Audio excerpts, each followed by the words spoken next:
You're listening to Ready, Set, Go Real Estate Investing Podcast, presented by Brandon Elliott.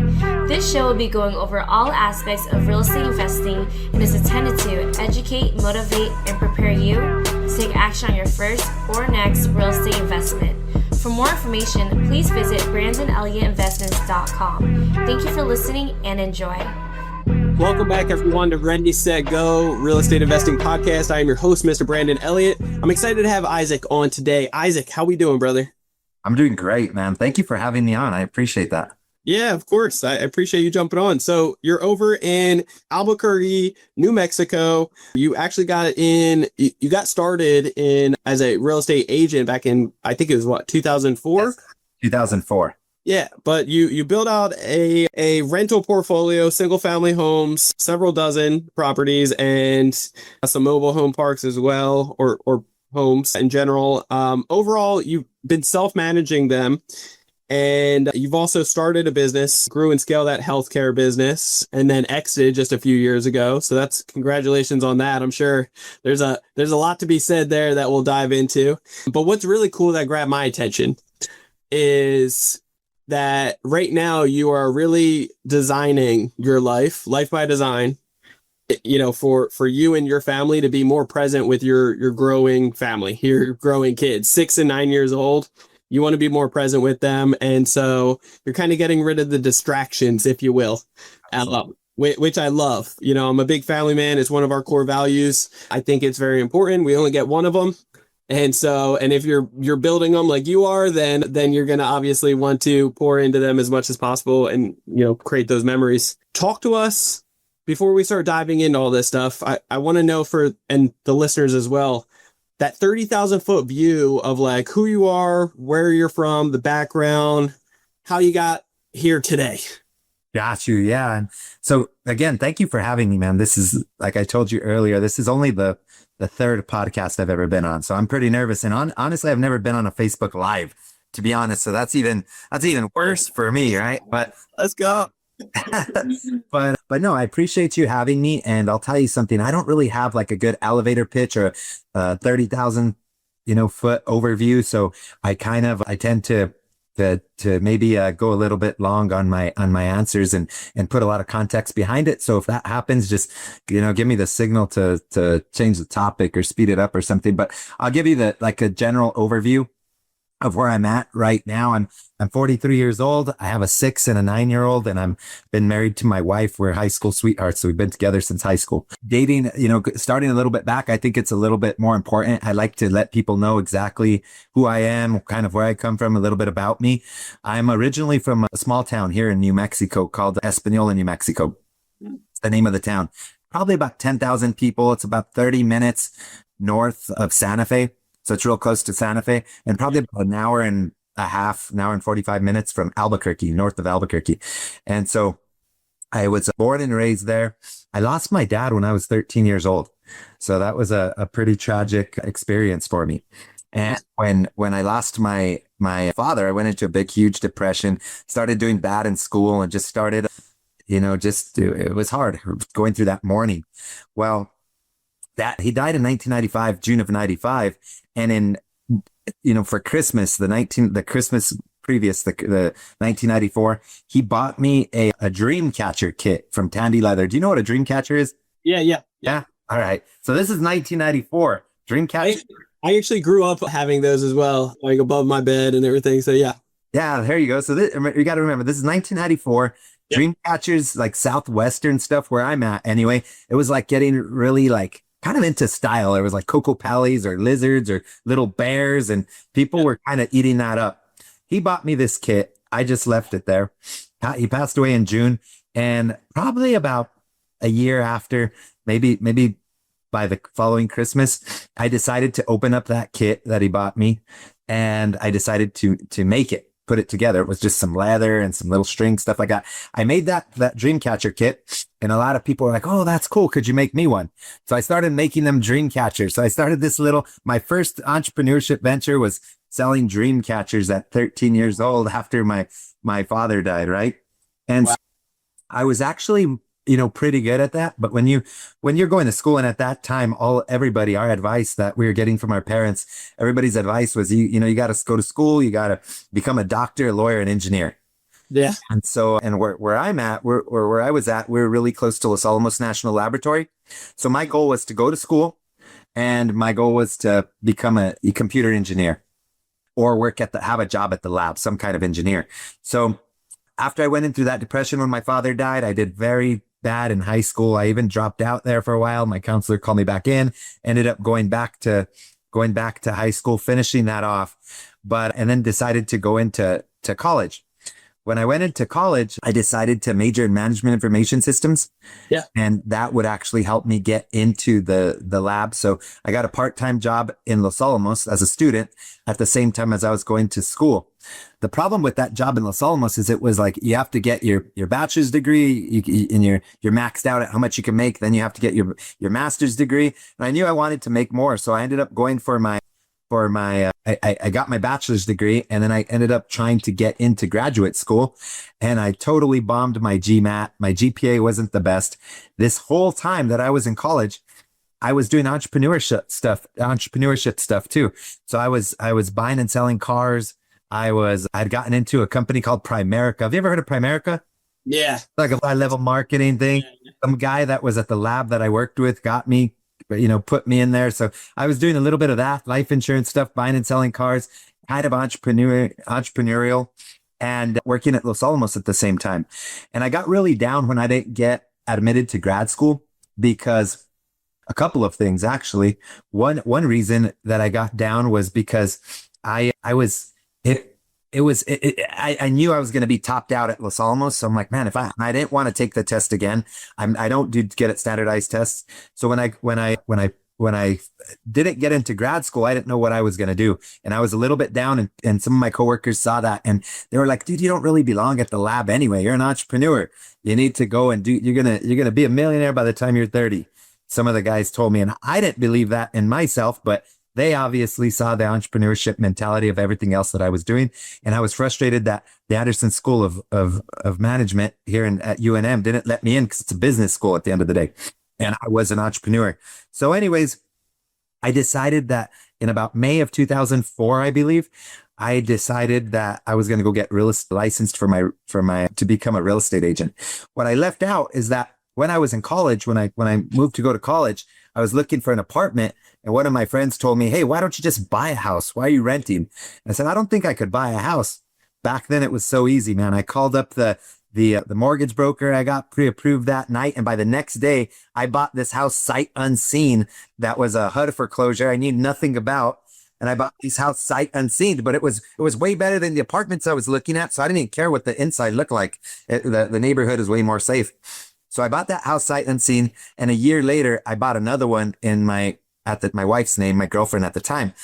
And so I'd already bought 2 houses while I was in college, took the GMAT, failed that, didn't get into grad school, got let down, and decided, hey, I'm not going to go nowhere here in Los Alamos. I'm doing pretty good, but I think I'm going to call up the lady who sold me my house. Durella was her name. And I'm going to call her up and see if she'd allow me to work at her brokerage if I go get my real estate license. So I called her up and I was like, Durella, you know what? I'm thinking about going to go get my real estate license. If I pass that exam and I go get my real estate license, would you hire me there? Marketing Masters was the name of it. And she was playing like hard to get, man. It was funny. She was like, I don't know, maybe we'll see. Go get your license. Little did I know that you get your license, you work wherever the heck you want, right? Everybody wants you, but she was playing a little hard to get, and she signed me up, and I went in May. I got my license. I probably got my license like in March.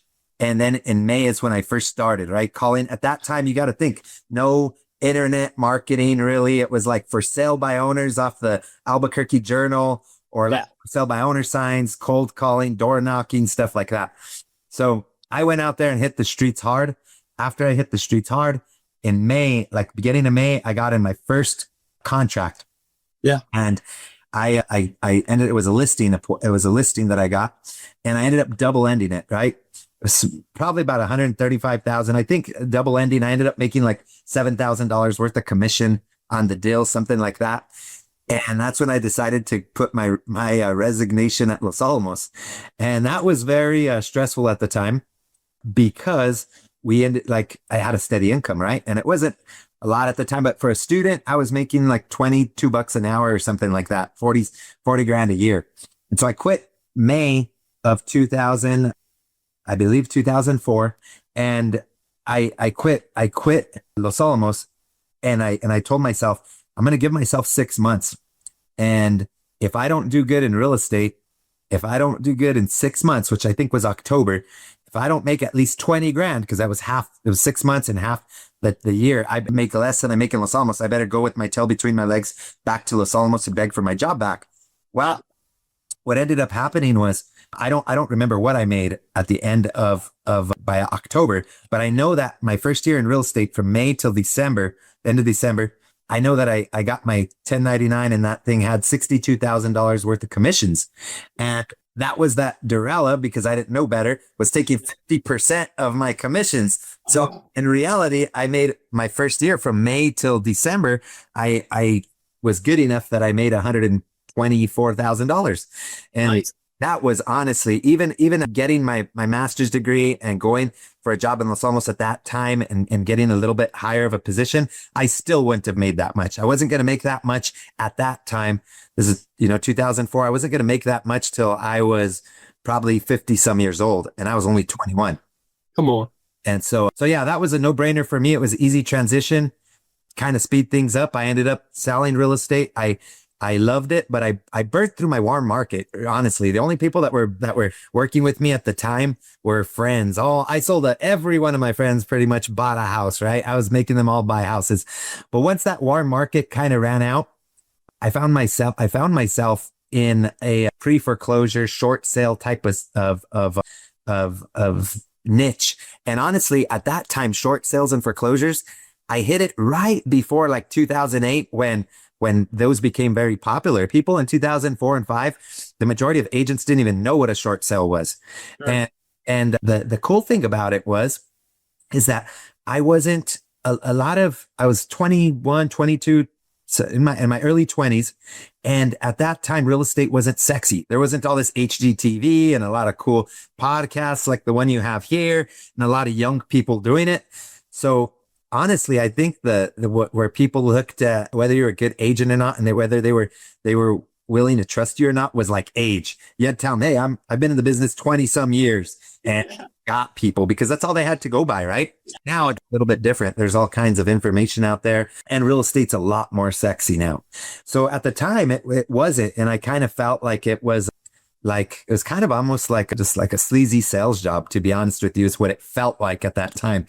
And that's the way people would actually treat me, right? Like, so I realized that, these people buying their dream home, 40s, 50 years old, 30 years old, they didn't want to trust a 22-year-old kid that was still wet behind the ears, right? And so what ended up happening was I fell into that short sale foreclosure niche, and I'd said, you know what, I'm going to buy these and I'm actually just going to rent them out. So I think I acquired probably like 3 rentals early on. And it was really good. I enjoyed it. The people that were in the short sale business, or the people that needed my business on the short sale side, they actually appreciated working with me. They didn't want to work with the fancy real estate agent. They liked this young kid. They weren't embarrassed by me or threatened by me. And they, so I naturally fell into that niche a little bit more. I ended up starting to get those rental properties. And in about 2009, the end of 2008, when the market crashed, and I decided that it wasn't for me, man. I honestly have kind of sold my soul to real estate. At that time, again, there wasn't a lot of different, like DocuSign and all these different things that you have now. Those tools weren't available. And so you were really leaning on open houses, working nights and weekends when people harder work. Now that it's more systemized, it can be, somewhat, I wouldn't say easier, but like back then it was like real grunt hard work to get things done. It was, and it was very time consuming. Yep. And because I was addicted and I was on full commissions, it was like that thing where when my phone would answer, I'm picking up, there's money calling, right? I'm trying to build that pipeline at all times. And I really didn't know where to stop. So I became addicted to it. And I was basically cheating on my wife with real estate, right? I wasn't present. We were doing, even if we did do a trip, I wasn't present when I was there. I was still trying to handle my real estate business. And I got into, my health was going down. I was gaining weight. My relationships were bad. So I started doing this real estate coaching called Buy Referral Only. Have you ever heard Buy Referral Only? No. I think you live out in San Diego, right? Yeah. There's some guy, his name's Joe Stumpf, and he lives out there in San Diego, I believe, somewhere by there. But he used to do these old programs this old mentoring program called Buy Referral Only. And he was teaching a bunch of different concepts, and he was a guy who was teaching about ugly yellow signs and all kinds of different marketing tactics, basically, right? But one of the things that he did is I went to a seminar, then I signed up for his coaching and his mentorship for like a year.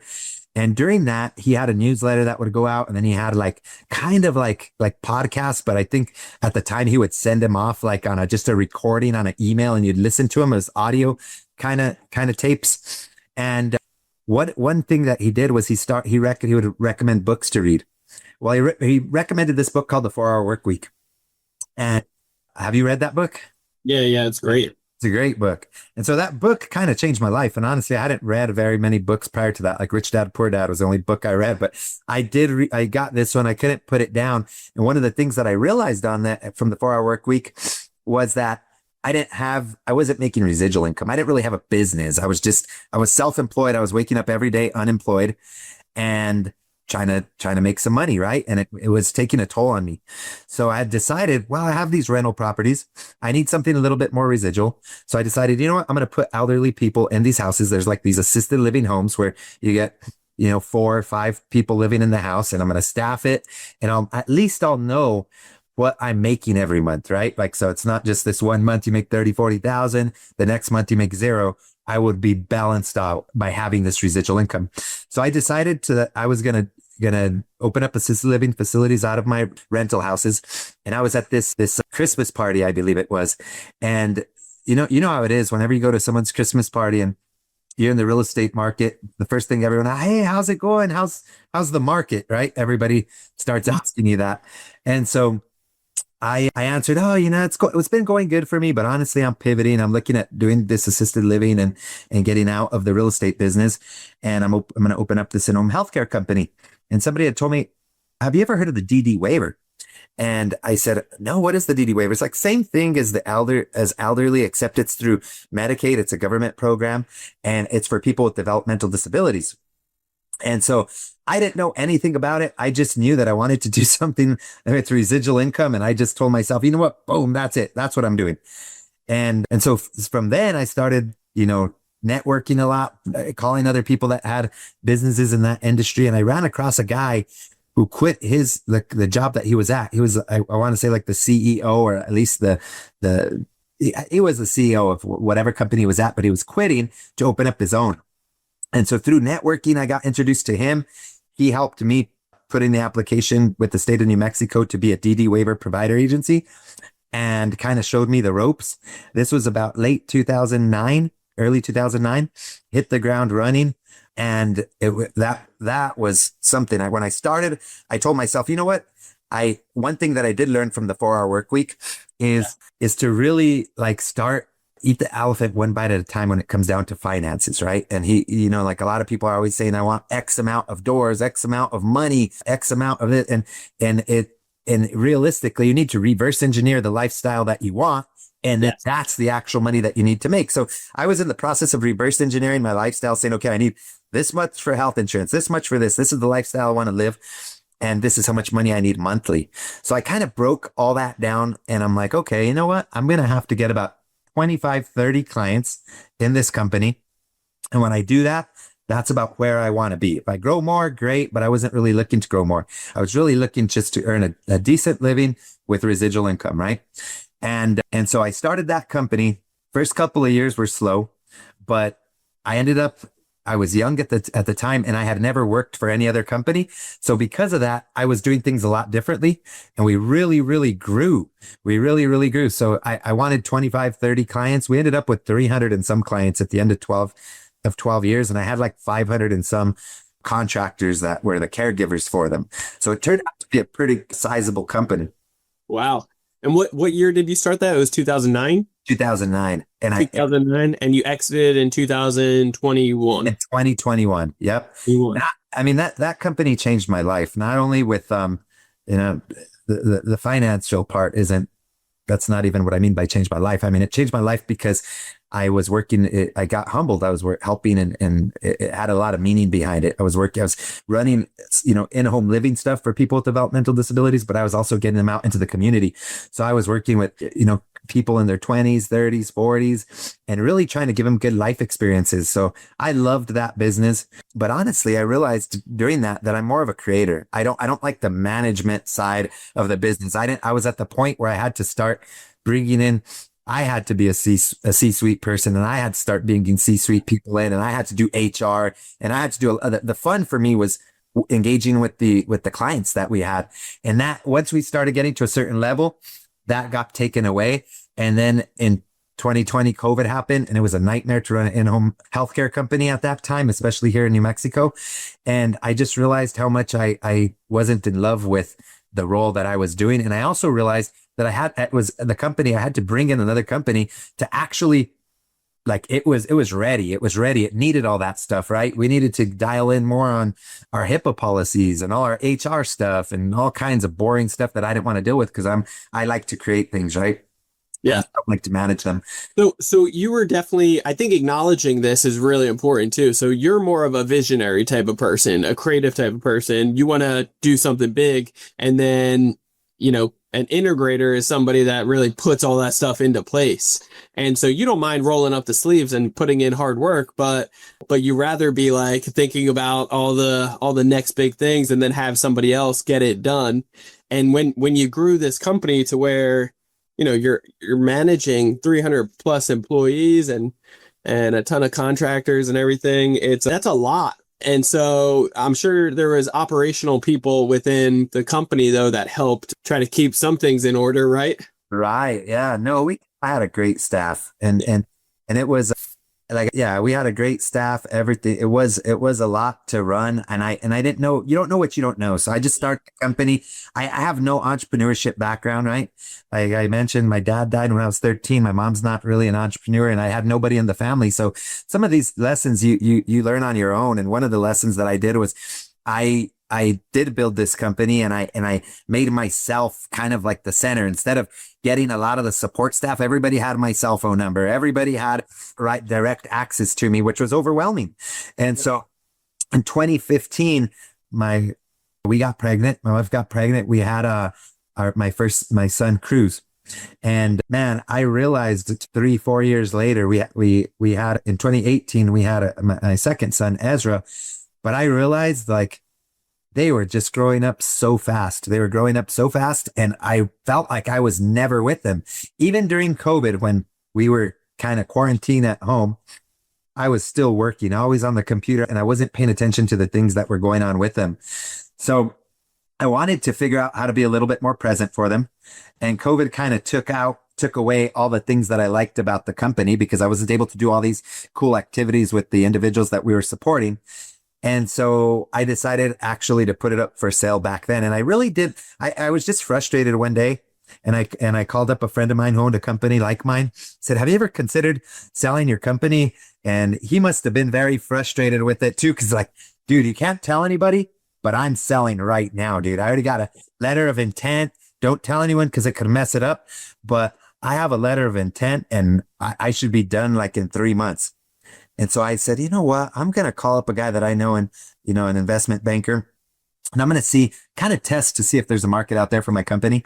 So I called him, and he's all, you know what, I really don't know. I said, I don't want to list it. I don't want to scare the employees. I'm just thinking about this.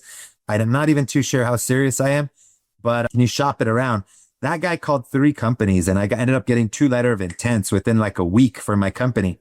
And by that time, I had gotten over the reason why I wanted to sell. I was just having a bad day that day. Got that letter of intent.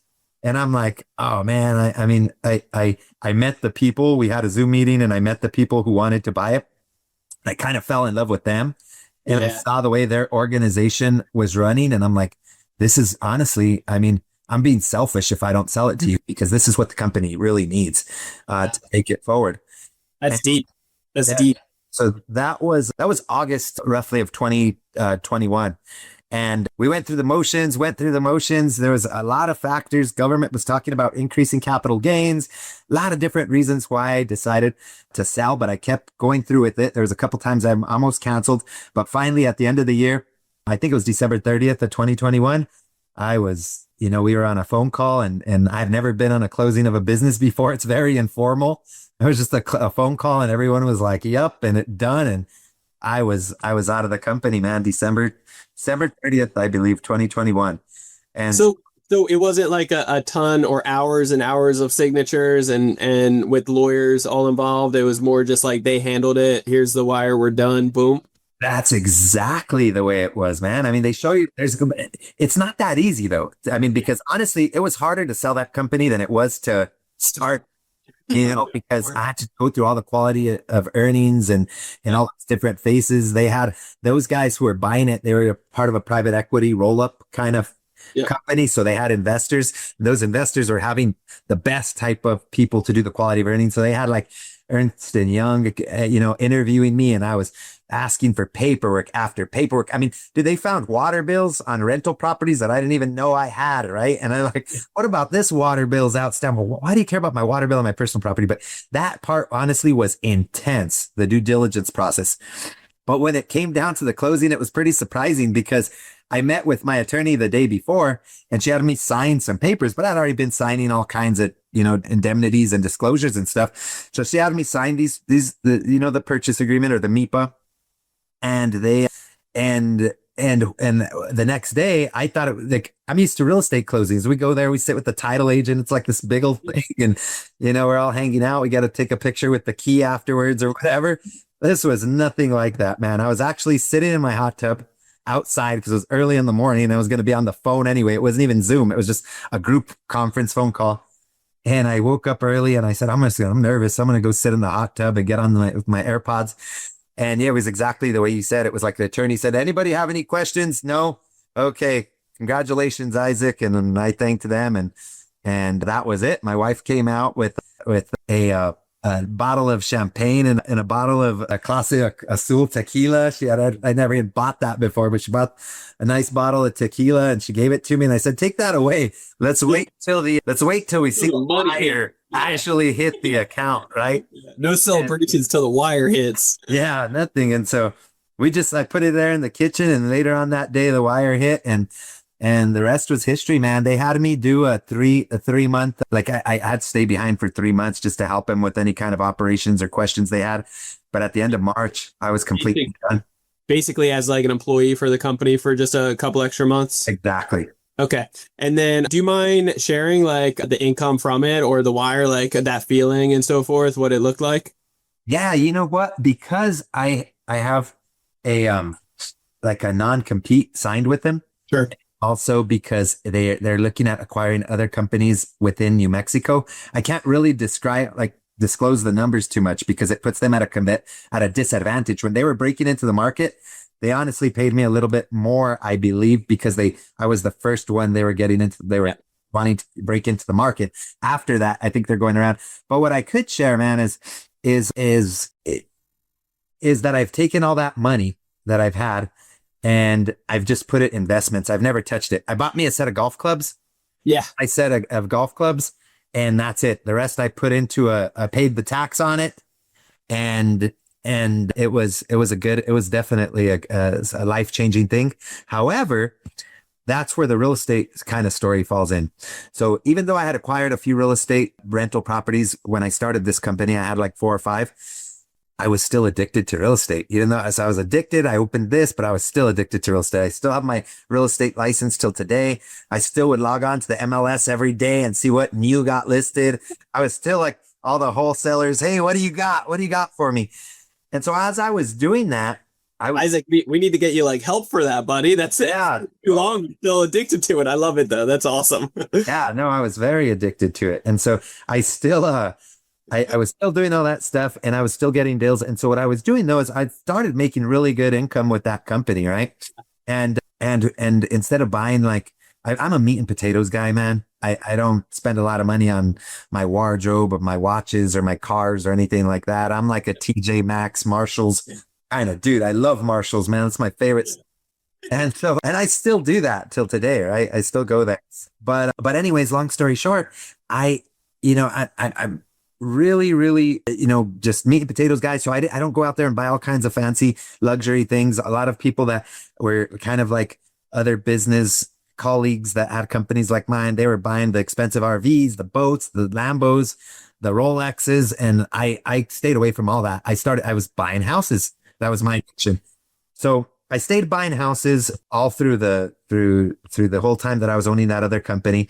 It wasn't a lot because I wasn't focusing on it, full time, but I ended up acquiring I have 23 single family homes. That's my real estate portfolio. And I have a few mobile home rental spaces where I just rent out the dirt. Isaac, question. Do you have loans on those or did you just pay those off? So it was beautiful. So what I did, and this is a good lesson when we were talking earlier, I hope this is if people that are looking that have thousands of doors, they're probably going to turn off this podcast right now. But people that are starting out, they might want to hear some, learn from some of my mistakes. Yeah. But one of the things that I did I can't say it was a mistake, but because I didn't come from money or I didn't have any of the background, and I read Rich Dad, Poor Dad, like debt to me. Now, Robert Kiyosaki, I got from Rich Dad, Poor Dad that you don't want to be in debt. Now that guy, he's like this leverage now, right? But that's not what I got from reading the book. What I got was pay everything off. And I had a couple of older mentors when I was, 21. All the guys in my office were 40 years old, 50 years old. So they're older guys. And they started giving me advice. So what they told me was, hey, buy the property, get it put 25% down, put it on a 15-year note and make an extra payment or just put all the cash flow back in. So I took their advice and that's exactly what I did. So I ended up getting I saved one slot on my credit if I wanted to buy a house for me, but I ended up getting 9 houses. And at that time they were only lending you like up to 10 mortgages in your name. So I had 9 and then I had put 25% down on each one of them, financed them at low interest rates, 3%, 3.5% for 15 years. And I ended up paying them all off like in 11 or 12 because all the cash flow, I had money from the business. I had a salary. So all the cash flow that was coming back in, they would just start piling up and I'd just pay them off. Now, the reason why I said, it's a lesson is because it's a blessing that happened. But what happened is after I got over 9, what I started doing was I just started saving up and just paying cash for them. So I'd start buying the house, 150 grand, whatever. And then I'd go and put a $80,000 remodel. And so then I was paying cash for the rest after 9. I did one that was an owner financing, but I've never taken out any hard money, any private money at all. It was all the institutional, Countrywide or whoever was lending at that time. And then one seller financing house. One of the things that I learned though is and the thing that I could look back and kick myself in the butt about is I really should probably have about 80 some doors because what I shouldn't have been paying cash. And I should have instead of putting 250 in one house, I should have put 50 down on 5 and taken advantage of the interest rates and taken advantage of the leverage and stuff like that. But so tomato.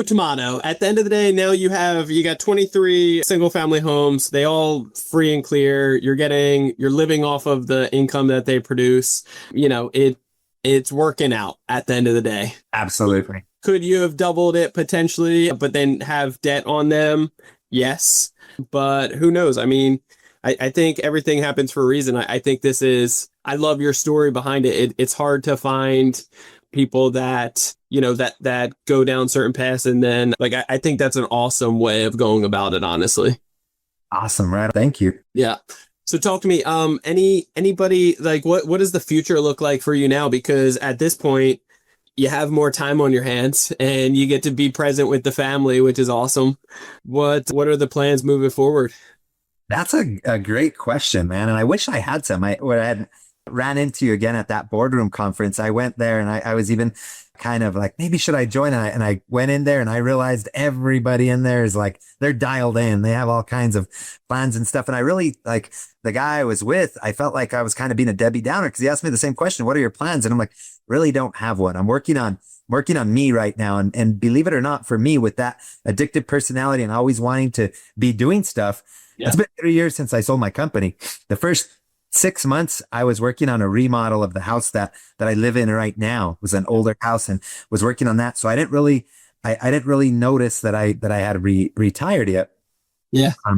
It essentially is what I did. I never really, it sounds so weird to say that, but that's really what I did. But then after 6 months, I went through like an interesting little phase. I'm like, oh crap, what the heck did I do?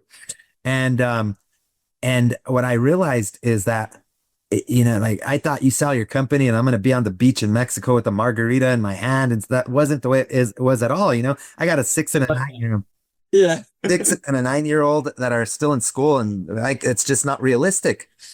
And so around August after that 2022, when after I'd sold the company, I came to that reality. Believe it or not, it's a muscle to stay to like you say, you're trying to be focused and present. Dude, it's a muscle you have to work out and exercise to not just either be bored, for me not to turn into a alcoholic. Yep. Like I really have to. So right now, as far as like when you say, what are the plans? What does the future hold? Stuff like that. I know for a fact that in the next, once my kids, like I said, 6 and 9 years old, once they're probably turned 13 years old, they're not, I only have this little sliver of a few years that they actually want to hang out with me and listen to me and we go, do activities together, right? Because once they start driving or turn a teenager, they're going to be all about their friends. So I'm really just focusing on being present with them right now. I use every example or every opportunity that I get to use it as example of like a teachable moment for them. So like I could, like we're looking for rental properties for them, right? Like so that they could get their hands dirty and start learning about that. But I have them in jujitsu. I got all this. I'm right now, I'm 100% focusing on that. All I'm doing now is I'm managing my rental portfolio. That's what pays the bills for me. And I also do private money and I get involved in joint venture flips or new construction properties, stuff like that. So it's really like, I don't have to do it, but I enjoy doing it. I enjoy getting out of the house for a little while. Yeah. When the kids decide that they don't want to hang out with me anymore, I'm definitely going to open up another company of some sort and take all the experience and the lessons that I've learned and put them to use in something else. Isaac, do you mind me asking, do you feel like, and I know you touched on it a little bit, but do you feel like there was like a finding yourself moment of like, oh shoot, now I sold the company. It's like, now what? Do you feel like you lost purpose? Because I know as men, it's very like we're very driven on that goal type of thing. And like we need something almost like a hamster wheel to keep going. And then once we sell the hamster wheel, then we're like looking around like, well, all these other areas are checked off. I'm good in these areas. Now, what is the next thing that I need to fix? What's the next problem to solve? So did it feel like... Absolutely. Yeah, it's like exactly like you're explaining. It's a hard thing to explain because it's like a good problem to have. But it is like a real lonely thing. And you kind of feel like you feel a little bit almost like when I had the company, right? Then I call the state or I call other people in my industry. They're answering the phone. They're trying to set meetings with me. You start feeling like important, right? And you call people, they're answering. It's just, you start feeling significant. And then you sell and it's like all those guys who are taking you golfing because they had your insurance or your company or whatever, like all that ends, right? Like all the perks and the fringe benefits behind it. So there was definitely a time that I felt very like, I don't want to say I was kind of like just down, man. I really did. I felt like insignificant. What did I do? And then I started realizing that within my company, even for like my rental properties and different things like that, I realized that I had so many employees that I had them doing a lot of help to support the real estate side too. Sure. So once I quit and I had 0 employees there, I was like, oh crap, this is hard work. I'm having to get all the, the leases prepared and collect the rents and get all this stuff dialed in. And before I'd be able to delegate tasks. And after that, I realized, oh crap. And so I really did feel like, what the heck am I doing? But it's been so great though. It's been eye opening. It's been very interesting because I was just going in circles, man. I just wanted more and more and more. I didn't even know what the end in sight was, right? Like, I mean, you just keep adding another 0 to your net worth, and it never really changed me or changed the stuff that I liked or that I was into, right? So it was like, well, I mean, why am I just, why do I just keep saying more and more and more, right? And why don't I just try to figure out, like we talked about earlier, reverse engineer, like how much money do I really need, right? Yeah. Like when's enough? And so I've been I had to go through that little phase and get very comfortable with just knowing like when you don't have that stream of income coming in every month, you start to freak out, right? When you go from this, I high salary to just depending on your rental properties or something that's not as significant, you start freaking out, but you have to calm yourself down and say, you know what? Like your bills are paid, your houses are paid off, your house is paid off. Like what are you going to do? What more? Yeah. What could go wrong? At the end of the day, there's a lot of blessings behind it. And what's the worst case scenario? I like to ask myself in certain situations, but that's awesome, man. I think there is a ton of blessings in it. I'm excited for the season that you're at now, because now I feel like you're starting to get out of those seasons of like just kind of soaking it in, which is great. And you got a hell of a story, to say the least. So I'm grateful that this is the 3rd podcast you're on, but I can't wait to see you get out there and get your message out there to more people. I think it's very impactful and it's going to serve a lot more people. So that's the next mission. Yeah, thank you, man. That's awesome. I'm working. You actually said what's next, and I am kind of like on the down low working on a book, right? Cool. So it's going to be, heck yeah. And so I'm kind of starting to put that together, and I'm saying it to more people. That way I can light a fire under my butt we get it done, right? So next time I run into you, like, where's your book, dude? Hold me accountable. But it's definitely been a blessing. I like I said, from where it goes from here, every day I still get calls, right? Hey, you want to do this still? You want to do that? But I don't stress out about them. I don't need to do them. So if I find something that I'm attracted to, I do it. And so it's taken me, honestly, 2.5 years. I've only been feeling this comfortable in the last 6 months. It took 2.5 years to kind of settle down and not be on the MLS every day, or not be on like Business Buy Sell or LoopNet every day looking for something, right? Because and so it's taken me 2.5 years, but I'm feeling really good about it. Yeah, they need to create Realtors Anonymous. That's serious. Actually, a good something good, right? Definitely a good idea. I love it, brother. Well, Isaac, I appreciate your heart. I'm excited to see just this new season that you're in and everything that you've accomplished. So congratulations again. I appreciate you jumping on and spending some time with me today and the listeners. How can the listeners get a hold of you? You know what? Instagram is probably the best. Ask Isaac on Instagram. And so I do it. If they need to get a hold of me, DM me through Instagram. Yep. Or look me up, man. I'm out there. You could have my cell phone number, Awesome. And then guys, Isaac is a wealth of knowledge. He's done amazing things. If you have any questions, obviously reach out or show him some love, connect with him on social media. Otherwise, if you guys want to get a hold of me, you can always do so on Instagram. It's Brandon Elliott Investments, or our business page, Credit Counsel Elite, on IG. Otherwise, if you're looking for funding, that's like what we do, right? We're helping you get up to $500,000 with interest rates as low as 0% and getting up to 90% approval odds. We can show you how to do all of this, whether it's fixing credit, boosting your score, getting credit, liquidating into cash, using it for investments, or even travel hacking. So if you're interested in that, then go to creditcounselelite.com. That's creditcounselelite.com. There's a quick 5-10 minute video on there that explains more about what the heck we do, help answer some of your questions. Probably will spark more questions so that you can be able to jump on a quick call with either myself or somebody on our team to learn more, and figure out where you're at, where you're looking to go, and if it's a good fit, or we can give you a roadmap to get there on your own.